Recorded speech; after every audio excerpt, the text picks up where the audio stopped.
Tartare, ce lieu situé au plus profond des enfers, est maudit entre tous. C'est la prison des dieux déchus, des héros bannis et des grands criminels. Mais avant d'être un lieu, Tartare fut un dieu, une divinité née du chaos primordial. Dès sa naissance, Gaïa, la terre, précipita Tartare au plus profond de ses entrailles, le transformant en une région inaccessible dont on ne peut revenir. Sur cette région règne désormais Hadès, le seigneur des enfers. Dans le Tartare sont maintenus captifs tous ceux que Zeus a frappés de son courroux.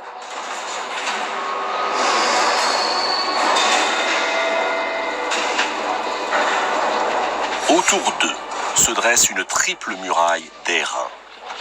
Aucune sortie possible, aucune raison d'espérer. Le Tartare est si profond que si l'on y jetait une enclume, elle mettrait 9 jours pour atteindre le fond.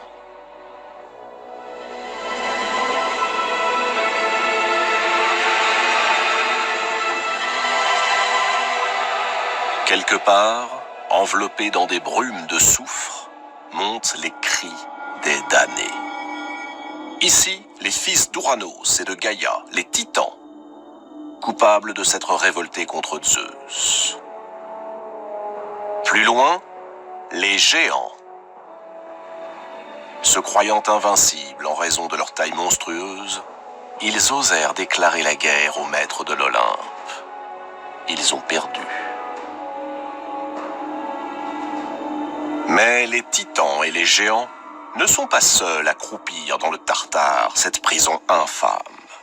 Il y a aussi des hommes, des personnages de légende qui, un jour, portés par leur orgueil, se sont crus plus forts que les dieux.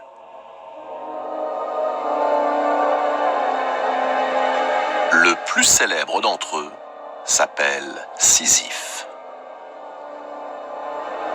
Sisyphe était le fils du dieu Éole, maître et régisseur des vents.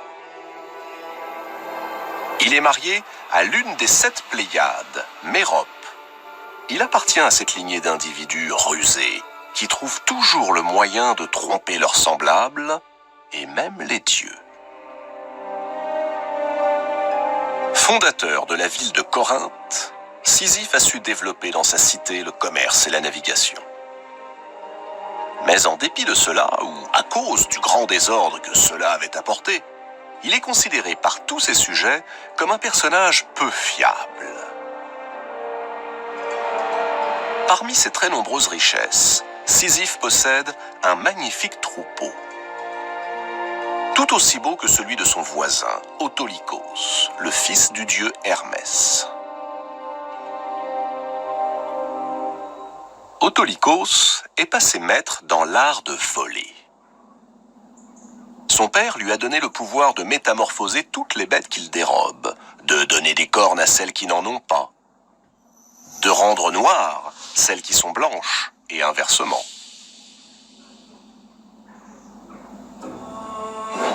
Au fil des jours, Sisyphe finit par constater un phénomène étrange. Son troupeau diminue à vue d'œil, alors que celui d'Autolycos ne cesse d'augmenter.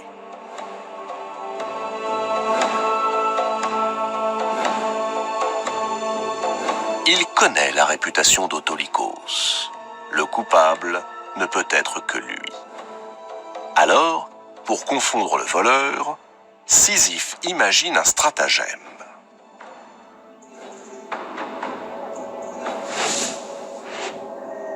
Une nuit, Autolycos emporte 10 bêtes de plus et repart.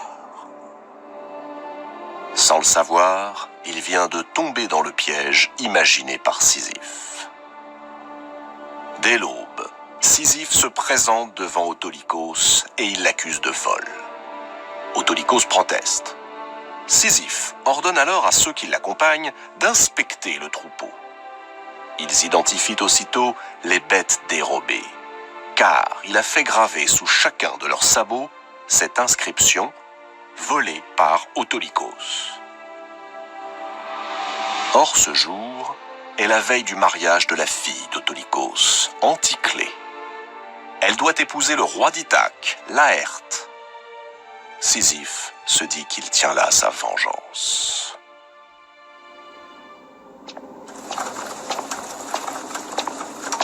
Laissant à ses témoins le soin de punir le voleur, il fait irruption dans la maison et viole la pauvre Anticlée.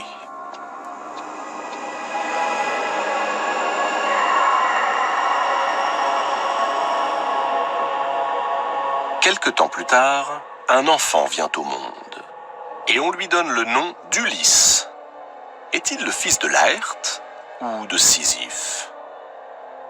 Toujours est-il qu'Ulysse se montrera plus tard aussi rusé que Sisyphe lorsqu'il devra déjouer les 1000 obstacles qui jalonneront son odyssée.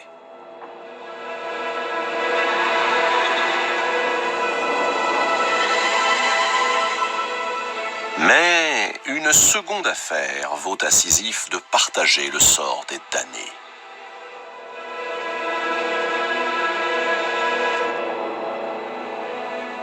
Zeus est un grand séducteur.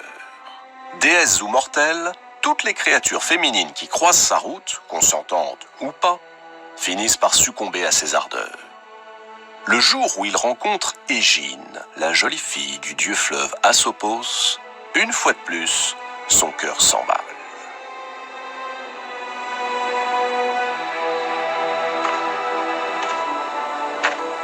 Zeus prend l'apparence d'un aigle, enlève Égine et file se réfugier sur une île perdue de la mer Égée.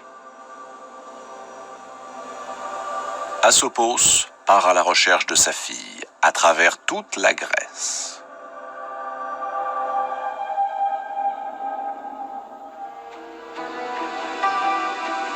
Au moment où Asopos va se résigner, Sisyphe l'interpelle du haut de la tour qui domine sa citadelle. Il a fait construire cet édifice pour voir arriver tous les voyageurs. Puis il les intercepte et les rançonne. Depuis son promontoire, Sisyphe a tout vu des manigances de Zeus. Il propose un marché au père éploré. Une source en échange du nom du ravisseur. Une source perpétuelle qui permettrait à Sisyphe d'irriguer les terres arides qui entourent Corinthe. Asopos accepte et fait aussitôt jaillir les eaux d'une fontaine. Alors, Sisyphe lance à la face du monde le nom du coupable, Zeus.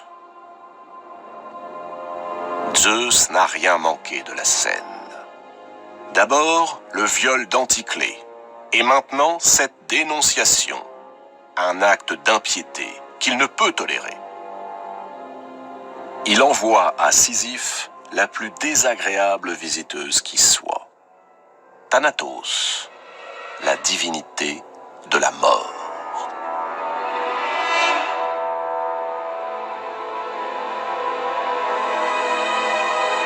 Mais Sisyphe le malin, Sisyphe le beau parleur, réussit à emberlificoter la mort en lui faisant valoir des arguments plus fallacieux les uns que les autres.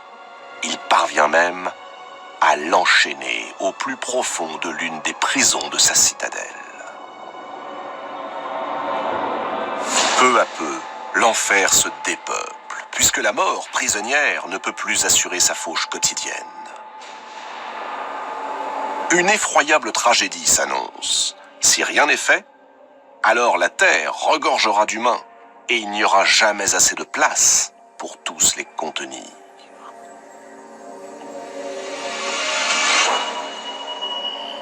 Il faut agir, et vite.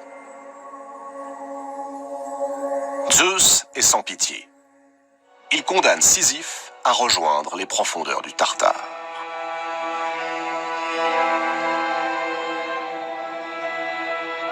Mais le rusé Sisyphe a encore un tour dans son sac.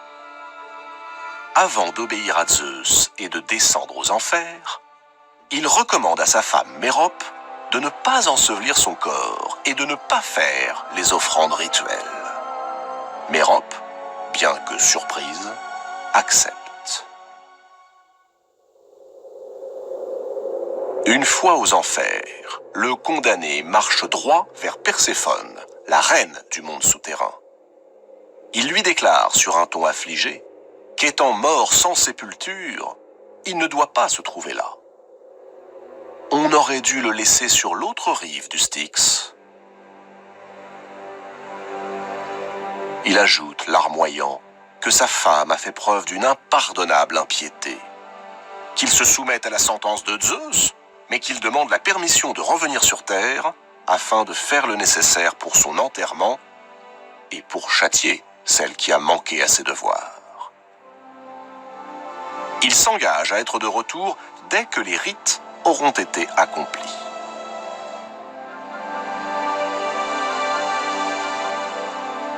Perséphone donne son accord, à condition que Sisyphe promette d'être de retour sous 3 jours.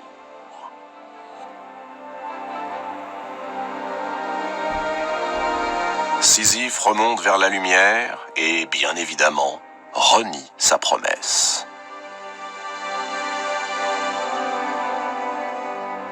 Cette fois, Zeus, exaspéré, foudroie Sisyphe. Sans autre forme de procès, il le renvoie au fin fond du Tartare. Et il invente pour lui un châtiment bien particulier. Il le condamne à faire rouler un énorme rocher jusqu'au sommet d'une colline. La tâche semble facile, mais tout est à recommencer.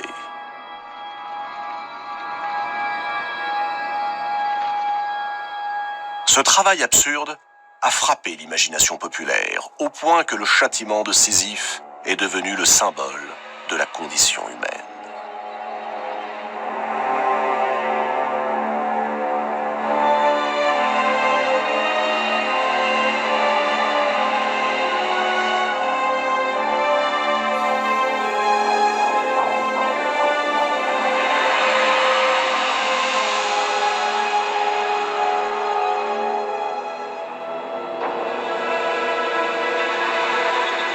Dans le Tartare, appuyé sur son rocher, Sisyphe se console peut-être de savoir qu'il n'est pas seul.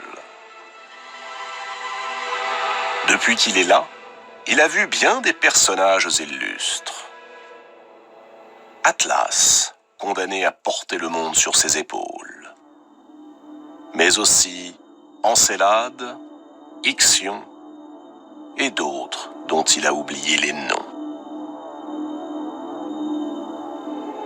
Et voilà qu'aujourd'hui vient d'apparaître un nouveau condamné. On le mène non loin de là, de l'autre côté de la colline, jusqu'à un lac.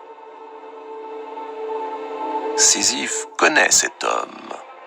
C'est un roi, le roi de Phrygie, Tantale. Tantale est le fils de Zeus et de la nymphe Pluto. Il a épousé la fille du dieu Pactole.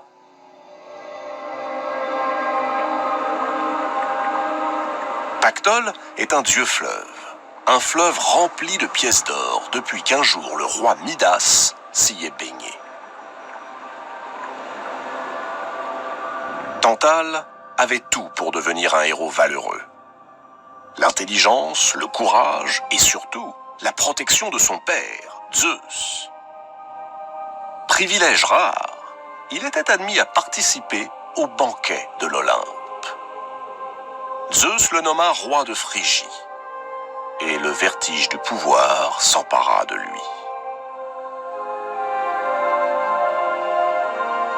Tantale commença par trahir l'hospitalité des dieux.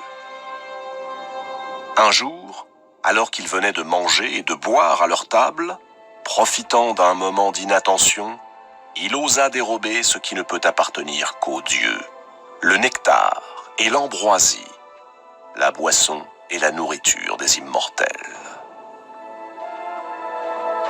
Une fois sur terre, il les distribua aux mortels. Comme si cet acte n'était pas suffisamment sacrilège, il fit pire encore. Il convia les 12 dieux de l'Olympe à un grand banquet en son palais. Mais alors que ses hôtes prenaient place, Tantale s'aperçut que les provisions seraient insuffisantes pour tous les nourrir. Sans doute aurait-il pu avouer la vérité aux dieux. Il préféra mentir, et il opta pour le pire. Il fit venir près de lui son fils, Pélops, et l'entraîna dans les cuisines du palais. À l'abri des regards, il l'étrangla et se mit à le tailler en pièces. Puis il mélangea la chair de son fils à la nourriture qu'il s'apprêtait à servir aux dieux.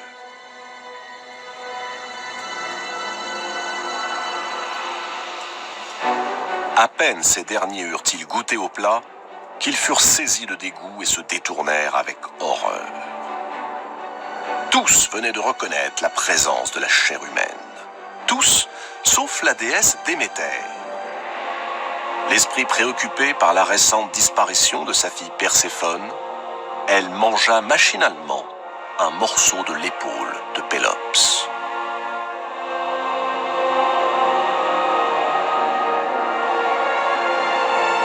Zeus, partagé entre l'écœurement et la colère, ordonna que l'on jette Tantale aux enfers. Mais même cela lui parut insuffisant. Car le lendemain, il décida que le meurtrier blasphémateur serait emmené sur la rive d'un lac au plus profond du Tartare.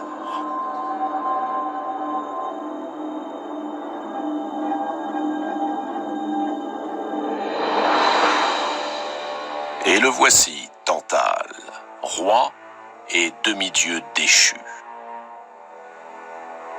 Condamné à ne pouvoir ni manger ni boire pour l'éternité.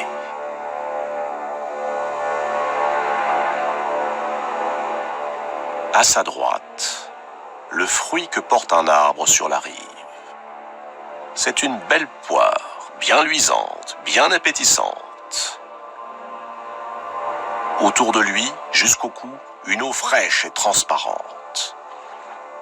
Mais à peine se penche-t-il pour boire que l'eau se retire. Il ne reste que de la boue noire. Et s'il tente de saisir la poire, un coup de vent soudain entraîne le fruit hors de sa portée. Depuis l'Olympe, Zeus observe son fils. Ce fils indigne d'être un dieu, indigne d'être un roi, indigne même d'être un homme. Pour dissuader quiconque de commettre pareil outrage, le supplice de Tantale, toujours affamé et toujours assoiffé, servira d'exemple.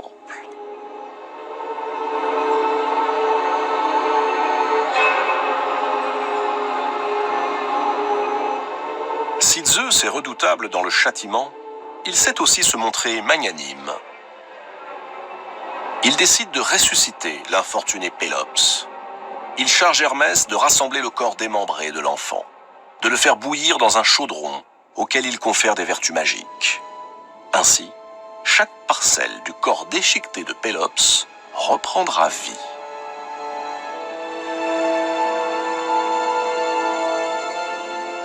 Le roi des dieux convoque ensuite Cloto, l'une des trois moires, ces déesses qui filent et coupent le fragile fil de l'existence, et il lui donne pour mission de reconstituer le corps du jeune homme. Cloto a presque achevé son œuvre lorsqu'elle s'aperçoit qu'il manque un membre, l'épaule que Déméter a mangée par inadvertance. Alors, la déesse fabrique une épaule en ivoire et elle lui insuffle la vie. Depuis ce jour, tous les descendants de Pélops portent une tache blanche juste au niveau de l'épaule.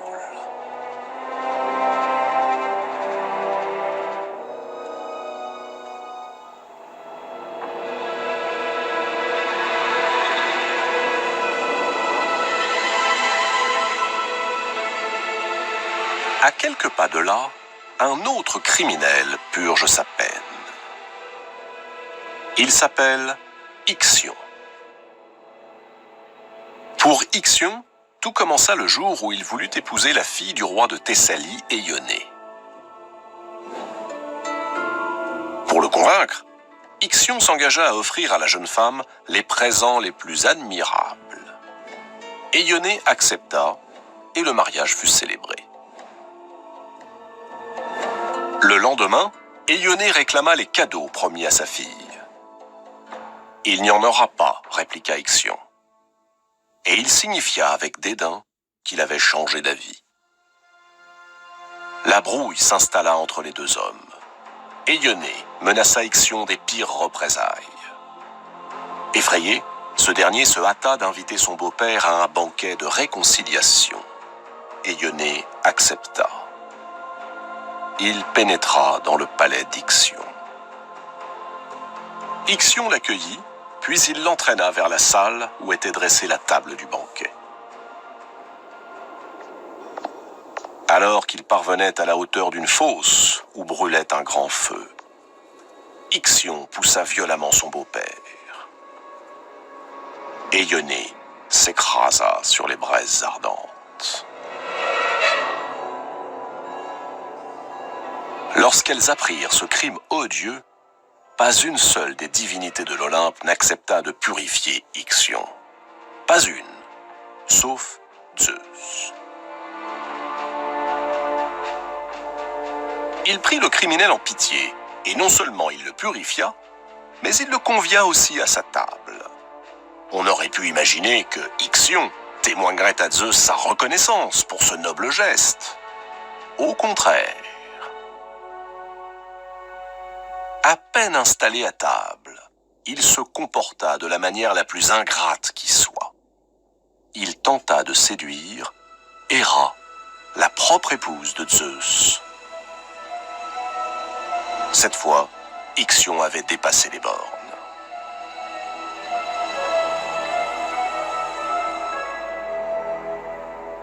Zeus façonne un nuage qui possède la forme même d'Héra, et il le jette dans les bras d'Ixion.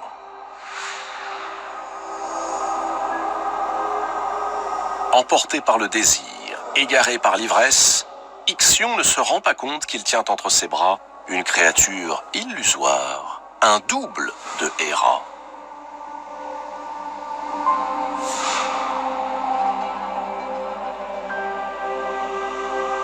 Il la couvre de caresses, de baisers, puis il la prend sans ménagement.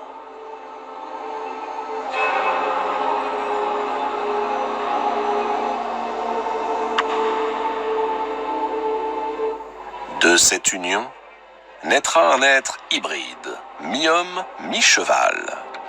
On l'appellera Centaure. Alors que Ixion est persuadé qu'il a conquis le cœur de la reine de l'Olympe, Zeus met fin à ses ébats. Il s'empare d'Ixion et le précipite aux enfers. Là, il est attaché à une roue enflammée. Une roue qui tournera sur elle-même jusqu'à la fin des temps. Elle tourne toujours.